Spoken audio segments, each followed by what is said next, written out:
לשון הרע, זה לא מדבר אליי.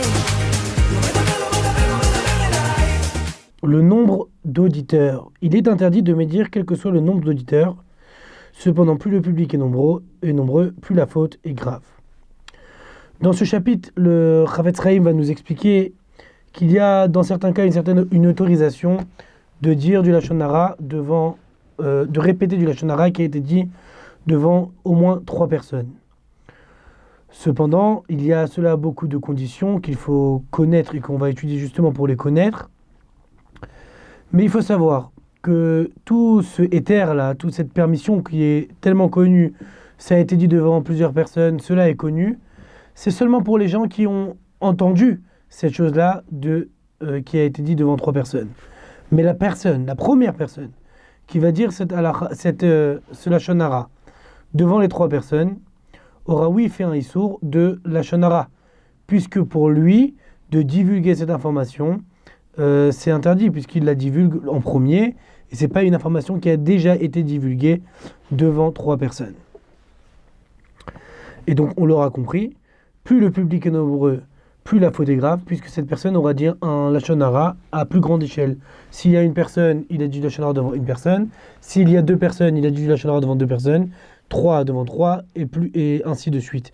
Donc en vérité, il aura fait autant de Issour de Lashon Hara que de personnes qui écoutent le message de cette personne-là, qui va le dire devant le nombre de personnes qui va écouter ce message. D'autant plus, il faut savoir qu'à part l'interdit de Lashon Hara en tant que tel, il y aura aussi peut-être un interdit de l'ifner hiver l'otiten mirchol. On n'a pas le droit de pousser quelqu'un à faire une avéra, à transgresser les lois de la Torah. En disant du Lashon Hara, cette personne va faire que les personnes qui écoutent ont entendu du Lashon Hara, s'il s'agit bien évidemment de Lashon Hara, même si cela a été dit devant 3 personnes. Ce qu'il est permis de dire en présence de 3 personnes ou plus, certaines déclarations ambiguës sont toutefois autorisées en présence de 3 auditeurs ou plus, si on peut les interpréter en bien ou en mal. Néanmoins, cette autorisation s'applique aux déclarations les plus neutres. Il va de soi que si les gestes, le ton ou la manière dont le message est véhiculé trahissent les intentions malveillantes de l'auteur, celui-ci enfreint l'interdiction de Havak Lashon Hara, poussière de médisance. Donc là, on parle de l'essence même de la permission de dire du Lashon Hara devant 3 personnes. En réalité, on vient de voir, ce qui est permis de dire devant 3 personnes, ce n'est pas du Lashon Hara à proprement dit. On peut dire quelque chose qui est ambigu. Dans la Gemara, on parle de quelqu'un qui cuisine beaucoup.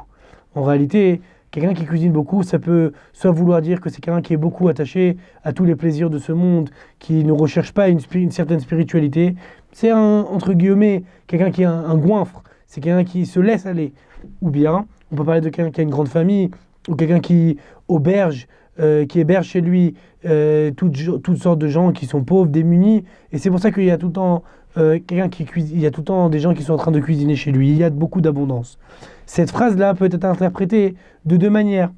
Puisque cette phrase peut être interprétée de 2 manières, elle peut être dite devant 3 personnes. Pourquoi devant 3 personnes ou plus cela est permis? En réalité, on va le voir dans les jours prochains, que de dire du Lashon Hara devant 3 personnes, c'est permis parce que quand 3 personnes ont entendu une chose, ils vont forcément le répéter, la chose va se savoir. Quelqu'un qui dit sur son ami, sur son prochain, sur quelqu'un qui connaît quelque chose, il a bien sûr pas envie que ça soit répété. Tu sais, Réhouven, il a dit comme ça sur toi, ou Shimon, il a dit comme ça sur toi. Personne n'a envie, ni Réhouven ni Shimon n'a envie que ce qu'ils disent soit répété à la personne mise en question, surtout s'il s'agit de quelque chose de mal.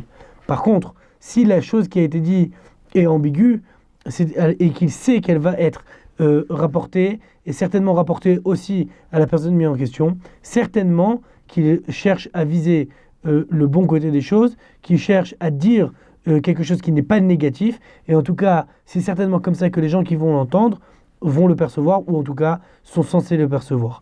Donc on l'aura compris, de dire du Lashon Hara devant 3 personnes, c'est interdit. De dire quelque chose de ambigu, c'est permis si c'est devant 3 personnes. La raison de la permission, c'est parce que cela risque d'être répété. Shalom et à bientôt. Torah Box, c'est la diffusion chaque jour de cours de Torah variés et innovants, adaptés à chacun. Grâce à une équipe investie et désireuse de diffuser la Torah à son peuple, des cours sont enregistrés chaque jour en studio, puis montés et diffusés. Avec des rabbinim de haut niveau, sur tous les sujets de la vie juive, paracha, pensée juive, halakha, couple, éducation, émouna, histoire juive. Et chaque semaine, une histoire exceptionnelle à raconter le Shabbat. De nouvelles émissions et débats innovants qui confrontent Torah et actualité.